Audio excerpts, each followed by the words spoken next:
let's gently come onto our side, and we're gonna come up and grab hold of that blanket. If you don't have the blanket, you can take your yoga mat and roll up your yoga mat. And we're gonna take whatever roll you've got, and we're gonna start on our left-hand side and place the roll just below your armpit on the left-hand side.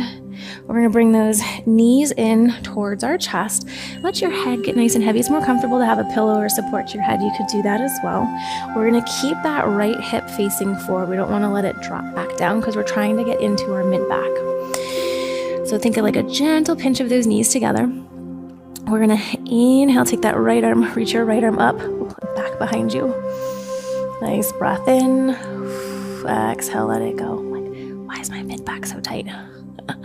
Bring everything back together. And then we'll inhale, lift, open up, back behind again. Hold for a breath.